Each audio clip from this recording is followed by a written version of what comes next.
नमस्कार.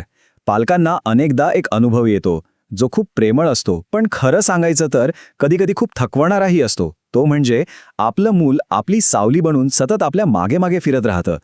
तर आजच्या या विश्लेषणात आपण याच शॅडोइंगच्या मागे काय दडलंय याचं मानसशास्त्र आणि विज्ञान दोन्ही सोप्या भाषेत समजून घेणार आहोत.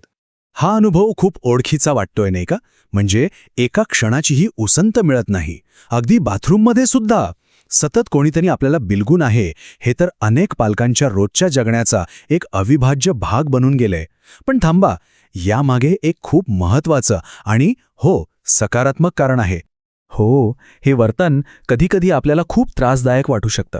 पण मानसशास्त्रानुसार मुलांचं हे असं सावलीसारखं मागे फिरणं, ज्याला शॅडोइंग म्हणतात, हे खरं तर पालक आणि मुलामधील एका मजबूत आणि एकदम निरोगी नात्याचं लक्षण आहे. तर मुद्दा असा आहे की हे वर्तन केवळ सामान्य नाहीये, तर ते मुलाच्या विश्वासाचं आणि त्याच्या जैविक गरजेचं प्रतीक आहे. मूल तुम्हाला एक सेफ झोन, एक सुरक्षित आधार मानतं आणि तिथूनच ते या मोठ्या जगाला सामोरं जाण्याची हिंमत मिळवतं. चला, आता आपण या शॅडोइंग मागे जी मुख्य मानसिक संकल्पना आहे ती समजून घेऊया. आणि ती आहे सिक्युअर अटॅचमेंट, म्हणजेच सुरक्षित नातं. सुरक्षित आधार ही संकल्पना इथे खूप महत्वाची आहे.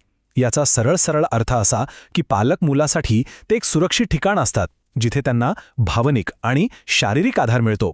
आणि हाच आधार त्यांना नवीन गोष्टी शोधायला, शिकायला आणि जगात वावरायला आत्मविश्वास देतो.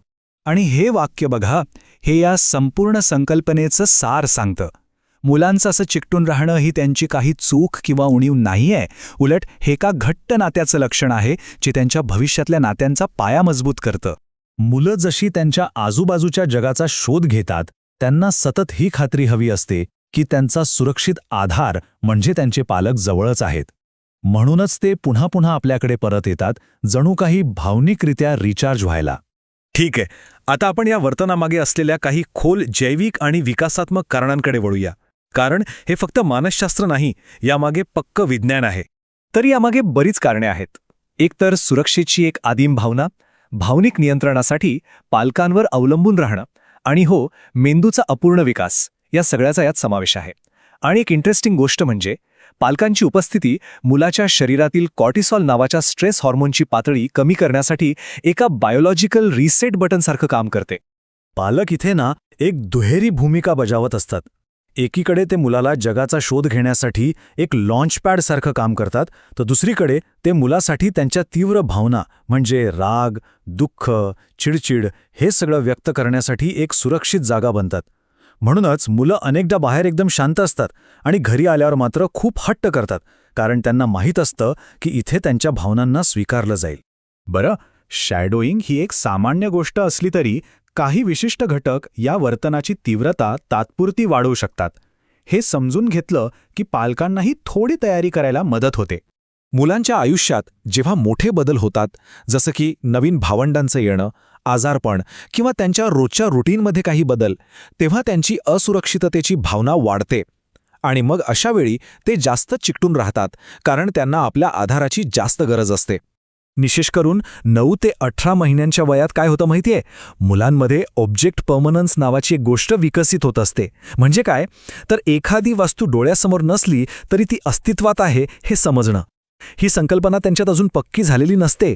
त्यामुळे होतं काय की पालक खोलीबाहेर गेले की त्यांना अक्षरशः वाटतं की ते कायमचे निघून गेले आहेत. विचार करा, किती भीतीदायक असेल हे त्यांच्यासाठी. चला, हे का होतं हे तर आपण आता बऱ्यापैकी समजून घेतलंय. पण आता हे वर्तन सहानुभूतीने कसं हाताळायचं यावर काही प्रॅक्टिकल सल्ले पाहूया. इथे काही सोप्या पण खूप प्रभावी पद्धती आहेत. मुलांच्या गरजांचा आदर करत त्यांचं स्वातंत्र्य कसं वाढवता येईल हे पाहणं महत्त्वाचं आहे. यात त्यांना तुमच्या छोट्या छोट्या कामात सामील करून घेण्यापासून ते काही सौम्य सीमा आखण्यापर्यंतच्या अनेक गोष्टींचा समावेश होतो. ही एक खूपच महत्त्वाची गोष्ट आहे. जेव्हा आपण काय करणार आहोत हे स्पष्टपणे सांगतो, तेव्हा मुलाचा विश्वास बसतो की आपण खरंच परत येणार आहोत. यामुळे त्यांची चिंता खूप कमी होते. सीमा निश्चित करणंही तितकंच महत्त्वाचं आहे, पण ते प्रेमानं आणि सौम्यपणे करायला हवं. उदाहरणार्थ, त्यांना सांगून एक पर्यायी आरामाची वस्तू, जसं की त्यांचं आवडतं खेळणं देता येतं. यामुळे त्यांना सुरक्षित वाटतं आणि आपल्यालाही थोडी स्पेस मिळते. तर मग आजच्या विश्लेषणाचा मुख्य मुद्दा हाच आहे की मुलांचं सावलीसारखं मागे फिरणं हा त्यांच्या विकासाचा एक अतिशय आरोग्यदायी आणि महत्त्वाचा भाग आहे. खरं आव्हान हेच आहे की आपण त्यांच्या या गरजेचा आदर करत त्यांना स्वतंत्र होण्यासाठी हळुवारपणे कसं प्रोत्साहन देऊ शकतो. आणि हेच तर पालकत्वाचं खरं संतुलन आहे, नाही का?